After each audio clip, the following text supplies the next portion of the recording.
Un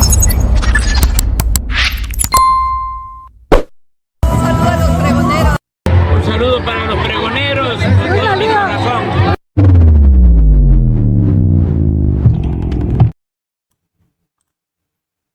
Amigos, bienvenidos a una nueva transmisión más a su canal Pregonero Informa, servidor Irm Rodríguez, transmitiéndoles desde el día de hoy. Nos seguimos encontrando en este sábado 5 de octubre del 2024. Si nos estás viendo por primera vez, muchísimas gracias por tu tiempo y por tu espacio. Solamente pedimos el apoyo con la suscripción para que cada día podamos ser más en esta gran familia pregonera. Amigos, vámonos de lleno a la información porque simplemente se encendió la mesa con Aristegui, quien pues prácticamente tuvo que calmar este fervor que empieza a formarse derivado de lo que está ocurriendo por la reforma judicial. En esta ocasión, Gutiérrez Luna nuevamente vuelve a dejar callado a este exconsejero del antiguo IFE, Alfredo Figueroa, quien, como les digo, fue consejero electoral del Consejo General del IFE.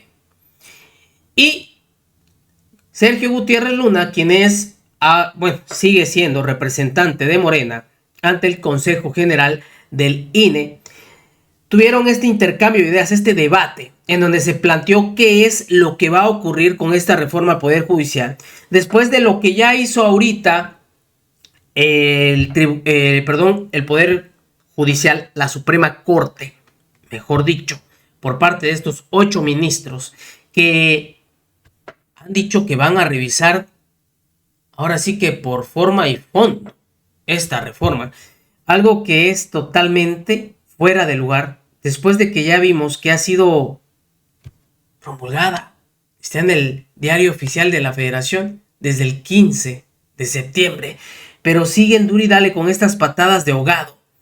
Y pues obviamente este señor, este exconsejero, que junto con Lorenzo Córdoba y Ciro Murayama en su momento decían que el tema de la sobrerepresentación también era algo que estaba mal hecho.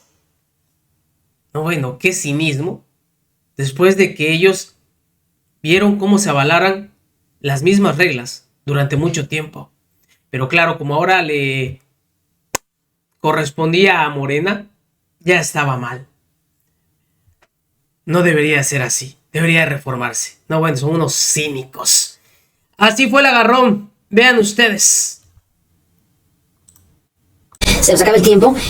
Me gustaría escucharlos sobre lo que puede venir en esta materia. Estamos en un momento bastante delicado de una confrontación muy fuerte que se vivió en el sexenio pasado ya entre el presidente, que era presidente de la República y el Poder Judicial, como no habíamos visto nunca en la historia en términos de una confrontación de poder, que ahora pues estamos viendo qué va a suceder próximamente, y próximamente pueden ser las próximas semanas o pocos meses, para una resolución esencial que tendrá que tomar la Suprema Corte de Justicia. Y esa situación que tendrá que resolver la propia Suprema Corte de Justicia, de si entra o no en la materia constitucional respecto a la reforma que promulgó López Obrador el 15 de septiembre. Estamos en una situación donde los escenarios que se presentan son sumamente delicados, y yo creo que podrían tomar la decisión, ya sea de resolver amparos. Hay una discusión entre especialistas muy fuerte, ya sea resolviendo cómo se procesó la reforma en la Magdalena Michuca, conforme a las condiciones.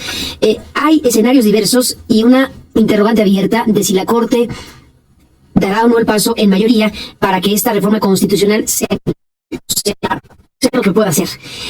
Aquí, si eso ocurre, está la gran pregunta de si quien ahora es nuevo gobierno y el propio Congreso y los entes públicos susceptibles de recibir órdenes judiciales acatarán o no. Y este es uno de los temas más importantes que en este instante tenemos, y una de las preguntas más fuertes que tenemos, Sergio, Alfredo, respecto a qué puede venir.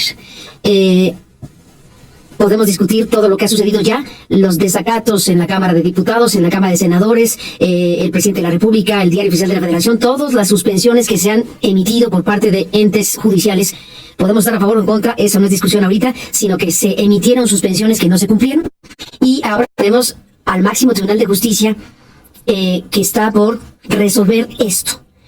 ¿Qué ves, Sergio Gutiérrez Luna, en este panorama como vicepresidente de la Cámara, pero en el análisis que puedas hacer como político y como parte de Morena y como parte de un nuevo momento para la historia? Muchas veces se habla de la necesidad de respetar las competencias de los poderes, de los equilibrios entre poderes, Lo que nosotros hicimos fue buscar lograr una mayoría calificada para, comentó, creo que incluso estuve aquí una vez contigo, sí. Además creo que contigo, Alfredo, comentando ese tema de la sobrerepresentación, que era una patraña, una verdadera patraña, que me sorprendió mucho que personas que conocen el sistema electoral como tú lo has conocido trajeran esa patraña. Pero bueno, más allá de eso, bueno, es que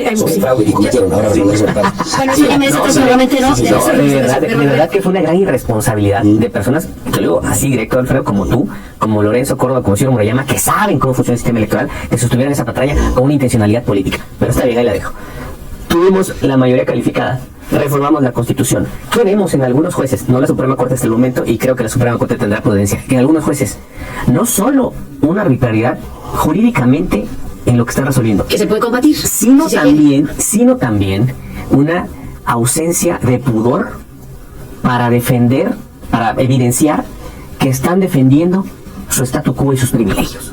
No tienen poder en decir, yo emito esta sentencia que no tiene ni pies ni cabeza para impedirte que tú, poder reformador de la Constitución, me toques. Porque lo que yo tengo, nadie me lo puede quitar. Perdón, nadie me lo puede quitar. Entonces, esa falta de pudor y esa falta de para nosotros, vergüenza es inaceptable. ¿Qué vemos nosotros que podrá resolver la Suprema Corte? Yo creo que deberá resolver con prudencia. Esta reforma constitucional es una reforma publicada, vigente, que debe de acatarse por todo el Estado mexicano. Brevísimo, ¿qué entiendes por prudencia? Reconocer que es una reforma constitucional vigente y que debe acatarse por todo el orden mexicano. Bueno, ya tuvimos un programa efectivamente sobre la discusión de la sobrerepresentación. Yo mantengo, no hoy, ni hace 6 años, sino desde el 2015, que esto es un fraude a la Constitución. No lo mantengo ahora, por cierto. Entonces, cometido por el PRI y por Morena. Por cierto, con compañeros de partido de Sergio, como se lo dije ese día. No, esa patraña que él habla, en realidad es un fraude que hemos mantenido y mantuvimos personas que en ese momento coincidíamos en que de lo que se trataba era de burlar la Constitución mediante el sistema de coaliciones. Hoy el 54% de Morena y a sus aliados tienen una representación en la Cámara de Diputados de 2/3, por no hablar ya del mecanismo a través del cual lograron los 2/3 en la Cámara de Senadores. No me detengo ahí porque no es el tema de debate de hoy. Solo sostengo que esas dos mayorías son, en muchos sentidos, fraudulentas desde distintas perspectivas. Punto número 2, que yo pongo en escena. Creo que hay una extraordinaria discusión sobre lo que entendemos por el principio de legalidad. Yo puedo estar en absoluto desacuerdo con la resolución de un juez, como lo he estado muchas veces. Por cierto, en torno a temas tales como la sobrerepresentación y a otros muchos temas. Y de hecho creo que hay una extraordinaria cantidad de resoluciones de jueces producto de la corrupción en México. Muchas de ellas. No solo cuando me perjudican, es que yo considero que entonces no debo acatar una resolución. En mi opinión, una autoridad, aunque esté en desacuerdo con la resolución de otra autoridad, independientemente de la opinión que tenga de esa autoridad, tiene la obligación, en mi opinión, de dar cumplimiento por la vía institucional a eso y combatirlo por la vía institucional que considera pertinente. Eso es lo que yo considero. Si queremos respetar las condiciones de institucionalidad del país. Eso con relación a los amparos. Con relación al tema de que hay un debate extraordinariamente importante en México, y sí creo, Carmen, que podemos estar en uno de los escenarios, no necesariamente en el que desea Sergio, no, evidentemente, pero uno de los escenarios posibles es que haya una resolución de la Corte que ponga o que determine por causas formales o por causas de fondo que esta reforma es no constitucional, o sea, que invalide esta reforma. Y estamos ante una situación límite en México en relación a una condición como esta. Creo que hay buenas razones para sostener un debate mucho más amplio en relación a lo que es el 135 y el poder reformador de la Constitución, y si ese poder reformador o esa funcionalidad de órganos que reforman la Constitución pueden ser sometidas a una revisión por un poder de la República o no. Y creo que es una discusión de Estado y de modelo que vale la pena tener. Creo que hay posiciones en un y otro sentido que vale la pena analizar. Si una decisión de esta naturaleza se llevara a cabo, y aquí voy a hacer futurismo como el que le gusta a Sergio, es la siguiente. Yo esperaría de la Presidenta de la República... Es muy catastrófico. A ver, venga, tú, un futuro. Es fantástico. Lo que yo creo, pero no solo creo, sino deseo que ocurra, es que si ese escenario se diere, si el de que efectivamente la Corte invalida esta reforma, espero, por su propia historia, un comportamiento de la Presidenta de la República en el marco institucional, actuando, y tiene muchas herramientas para actuar en muchos sentidos, pero actuando, acatando lo que resuelva Noches Palacio Fantasía. Preventa exclusiva en el palaciodehierro.com. Obtén 50%. A la Corte y luego usando todos los medios que están a su alcance para resolver una diferencia constitucional de este orden. Me preocuparía profundamente que si el máximo tribunal del país tiene una resolución, la presidenta de la República, y creo que es la líder además hoy de no solamente el Parlamento, sino de un partidos, un movimiento, tenga un comportamiento evidentemente rechazando lo que resultó la Corte, porque no puede estar de acuerdo con algo con lo que ella coincide, pero sí acatando las decisiones de la Corte. Una pregunta rápida, Yo espero eso de alguien que sí creo que por encima de otras consideraciones va a poner en escena el Pregunta rapidísima. ¿No te preocuparía a ti, en ese escenario que tú dices, que la Corte inobservara el mandato del constituyente permanente? ¿Esa parte no te preocuparía? O sea, solo te preocuparía la parte de si la Corte resuelve. No, ya sé, pero te pregunta rápida. Eso no te preocuparía. Sí, me preocupa en un sentido, Sergio. Me preocupa en un sentido, que es muy relevante. Creo que la Corte tiene que tener límites para algunos aspectos de reformas constitucionales. Y creo que la Corte, y es una discusión teórica la que estoy proponiendo, ojo. De legitimidad democrática. Sí, de legitimidad democrática. Sí, por supuesto. Y tiene elementos también para entrar en algunos aspectos que, aun siendo modificaciones constitucionales, están siendo contrarios al propio texto de la Constitución. Me explico. No podría la Corte entrar en un tema que no sea de un eje esencial del diseño del Estado, del diseño de los derechos fundamentales que la propia Constitución reconoce en el articulado, simplemente para detener el poder reformador de la Constitución. Eso por una parte. Pero sí creo... Entonces sí podría preocuparnos que la Corte... Me preocupa en una parte. En ese escenario futurista que tú tienes, que hiciera una aberración. En una parte, incluso en tu contexto, en tu contexto. En una parte me parece que hay un debate que tener sobre hasta dónde el poder reformador de la Constitución puede ser detenido. Supongamos que será esa resolución en tu contexto, que sería inadmisible una resolución de la Corte. En tu contexto, en los parámetros que tú dijiste, en los límites que tú dijiste que la Corte no puede pronunciarse, supongamos que lo hace para invalidar esta reforma constitucional. Viola tus parámetros, los que son tus parámetros donde la Corte no puede meterse, y emite una sentencia violando esos parámetros que tú tienes. Sí. ¿Ahí qué procede? El acatamiento de la reforma. O sea, está bien,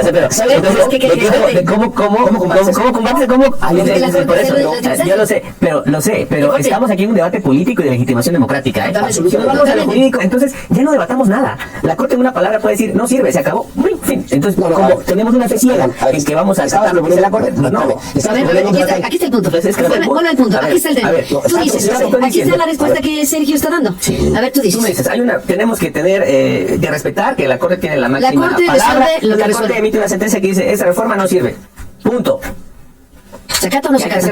Entonces, si nos vamos solo al tema de discusión jurídica, yo entiendo lo que me estás diciendo, pero es también un tema político y de legitimación democrática, donde el poder reformador emitió una determinación con base en la legitimación democrática que no solo tuvieron las cámaras de senadores y diputados, sino la mayoría de los congresos de los estados, donde también hay una mayoría. ¿Y por lo tanto? Y por lo tanto debe respetarse. Y por lo tanto, si la Corte resuelve que es inválida, si la Corte resuelve que es inválida la reforma... A mí no me gusta el futurismo. No, es que estamos en los escenarios. A ver, estamos analizando el futuro. Son escenarios. A ver, yo no voy a... La verdad es que no voy a polemizar sobre un escenario de ese tipo. Yo lo que dije hace rato es que creo que la Corte va a tener prudencia y que va a respetar lo que dice la Constitución. Es su deber. Sí, es lo que yo pienso que va a suceder. A mí ese escenario a mí no me convence. Y en ese escenario, pues no quiero yo emitir una opinión catastrófica o de descalificación a algo que no ha sucedido. Yo creo que no abona el debate democrático. Creo que en el debate que tenemos aquí sobre el escenario que planteó Alfredo, lo comento, pero no quiero decir algo que creo que además no va a pasar. Yo estoy convencido que no va a pasar. Que la Corte, no quieres decirlo, pero lo fraseaste hace un momento. Porque tú analizando el escenario hipotético de Alfredo. Crucial. Es un tema muy importante, pero yo creo que no va a dar para debate. Yo creo que todo va a ser en el sentido que lo estoy comentando. Y bueno, pues cuando se dé, si se da, nos invitas otra vez, Carmen. Están invitados, invitadísimos. Como 5 invitaciones y las vamos a cumplir. No, las vamos a cumplir. A ver, ya lo dices de una... Oye, ya lo dices de una cierta manera, lo de la Corte y su prudencia. ¿Algo sabes? No, para nada. No. Bueno, el enigma está abierto, la interrogante está abierta desde luego sobre lo que puede hacer o decidir la Suprema Corte de Justicia, pero sin duda es un tema crucial por todo lo que han dicho ustedes. Indudablemente es un debate de altísimo nivel y fundamental para la República, así que todo por verse. Nos vamos, les doy un minuto a cada quien si les parece. Te propongo, Alfredo, cerrar, te propongo, Sergio, cerrar esta mesa intensa, dejar aquí varias banderillas puestas para seguir discutiendo estos asuntos. Bueno, en torno al final es un escenario posible. Yo Yo ya he dicho lo que espero que ocurra.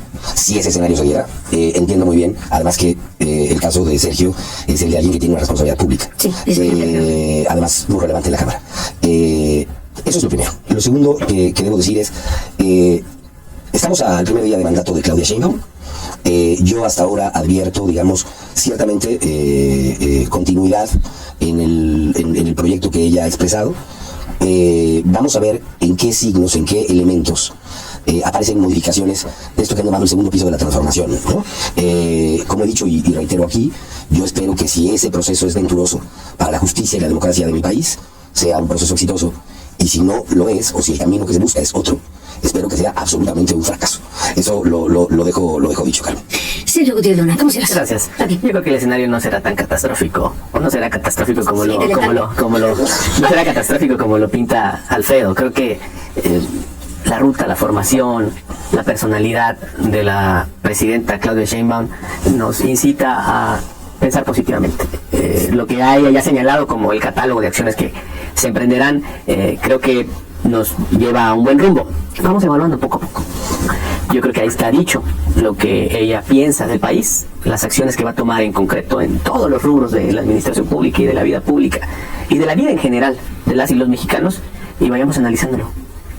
Iremos analizándolo y ya empezó esto. Ya empezó este momento con esta primera discusión en esta mesa. Les aprecio a los dos y sí, te tomo la palabra Sergio Gutiérrez Luna, y si está de acuerdo Alfredo Figueroa, por lo pronto dijiste dentro de un mes para analizar lo que está ocurriendo en materia de violencia y estados de la República donde hay una fuerte circunstancia. Pues ustedes me dirán, estuvo buenísimo el debate, se dieron argumentos con todo, y en donde se ve que el señor Alfredo Figueroa, ex consejero del IFE, simplemente en su papel de querer defender lo indefendible, de querer pintar a la Suprema Corte como que está siendo vulnerada y que tiene las facultades para poder revisar. Gutiérrez Luna comenta que todavía tiene la certeza de que no van a cometer esa atrocidad de querer bajar una reforma constitucional. Y si no, pues vamos a ver lo que va a suceder. Esto pinta para ponerse aún más candente. Pero eso sí, señores, nosotros no nos vamos a dejar. Y si es necesario plantarnos de manera pacífica, hay que hacerlo. Porque ya basta de que estos quieran hacer sus maromas todavía. Nos vemos. Que sigan pasando un excelente día. Servidor Rodríguez transmitiéndoles desde su canal. Recuerden, la información está ahí y depende de todos nosotros pregonarla. Nos vemos en una siguiente emisión.